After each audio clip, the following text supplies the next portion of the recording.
Chapter 11. After Jesus had finished instructing his 12 disciples, he went on from there to teach and preach in the towns of Galilee. When John, who was in prison, heard about the deeds of the Messiah, he sent his disciples to ask him, "Are you the one who is to come, or should we expect someone else?" Jesus replied, "Go back and report to John what you hear and see.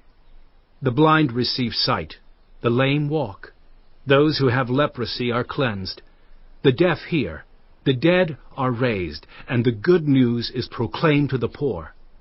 Blessed is anyone who does not stumble on account of me." As John's disciples were leaving, Jesus began to speak to the crowd about John. "What did you go out into the wilderness to see? A reed swayed by the wind? If not, what did you go out to see? A man dressed in fine clothes? No, those who wear fine clothes are in kings' palaces. Then what did you go out to see? A prophet? Yes, I tell you, and more than a prophet. This is the one about whom it is written, 'I will send my messenger ahead of you, who will prepare your way before you.'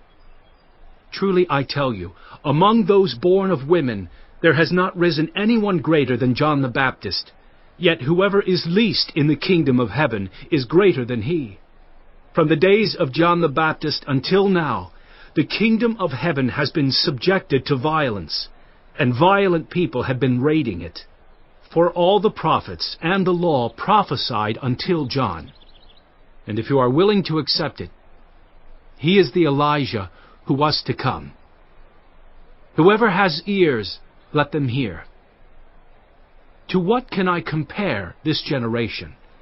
They are like children sitting in the marketplaces and calling out to others, 'We played the pipe for you, and you did not dance. We sang a dirge, and you did not mourn.' For John came neither eating nor drinking, and they say, 'He has a demon.'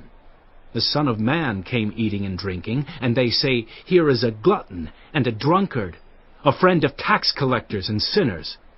But wisdom is proved right by her deeds." Then Jesus began to denounce the towns in which most of his miracles had been performed, because they did not repent. "Woe to you, Chorazin! Woe to you, Bethsaida!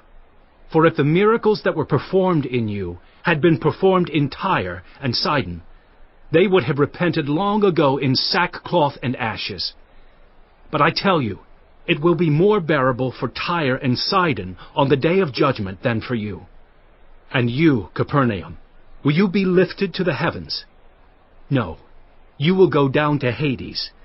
For if the miracles that were performed in you had been performed in Sodom, it would have remained to this day. But I tell you that it will be more bearable for Sodom on the day of judgment than for you." At that time Jesus said, "I praise you, Father, Lord of heaven and earth, because you have hidden these things from the wise and learned, and revealed them to little children. Yes, Father, for this is what you were pleased to do. All things have been committed to me by my Father.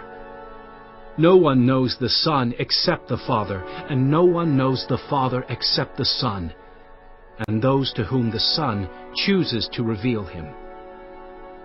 Come to me, all you who are weary and burdened, and I will give you rest. Take my yoke upon you and learn from me, for I am gentle and humble in heart, and you will find rest for your souls. For my yoke is easy, and my burden is light."